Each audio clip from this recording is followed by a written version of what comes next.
In 3 years of its first flight, the Eagle has broken multiple records. It takes back all 8 time-to-climb records from the MiG-25, the very fighter it had initially been designed to beat. With performance levels like these, other countries are quick to express interest in acquiring F-15s. Israel is the first foreign power allowed to buy it, and the experience of one Israeli pilot soon proves how durable the F-15 can be. Captain Ziv Nedivi experiences a pilot's worst nightmare when a training exercise goes horribly wrong. He is flying a simulated airfield defense mission and is tasked with intercepting hostile aircraft when disaster strikes. I saw what in hindsight was the number 3, which is the leader of the rear pair, and he was upside down, and I was at around 14,000 feet, and I shot a missile.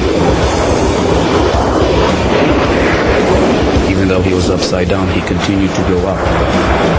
And I was like this, so it was stomach to wing. We couldn't see each other. And we collided.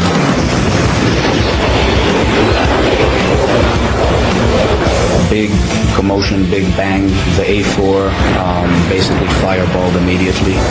And I found myself with maybe 30 degrees nose down attitude, and the aircraft was spinning.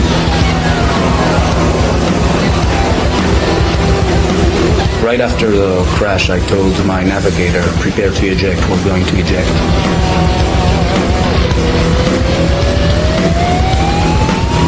I opened afterburner, which is a totally opposite instinct when you're spinning towards the ground. Then the roll slowly stopped, and slowly I was able to bring the nose back up.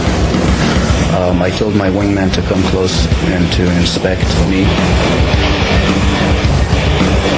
There was a huge spray of fuel that was being drawn out of the wing, and it basically camouflaged what was going on there. Nedivi survives the mid-air collision. He is 10 miles out from the nearest airfield and hopes to still land safely. But the pilot cannot see what has happened behind the spray of leaking fuel. His F-15 has been so badly damaged in the collision that he is flying on just one wing. I approached the airfield. I crossed the threshold where usually in an F-15 you cross at 130 knots. I crossed at anywhere between 250 to 260 knots. Was landing at approximately twice the normal landing speed. I put the tail hook down. There was a cable at about 1/3 of the runway, and we went into that cable. But because of the speed, the hook is not built for those speeds, and the hook basically tore off the airplane.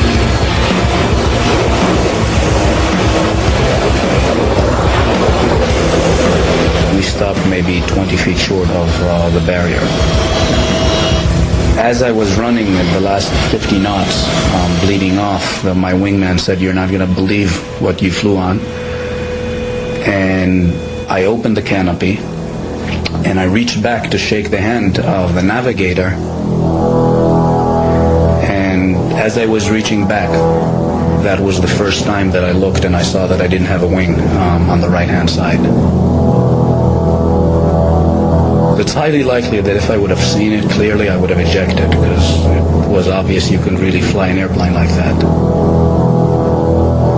I don't think any other aircraft could have taken that amount of damage, or that portion of its flight surfaces removed and continued to bring us home safely.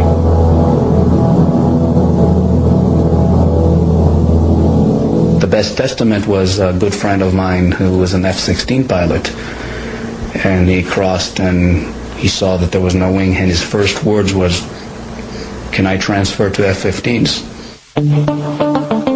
It should be aerodynamically impossible for an aircraft to fly with one wing missing. McDonnell Douglas sends a team to investigate the incident.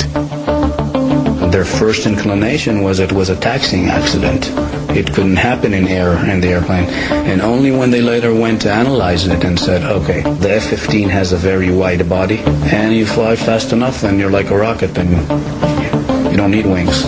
The Eagle has done the impossible. If a pilot can land an F-15 with just one wing, the plane should be able to endure unimaginable punishment on the battlefield.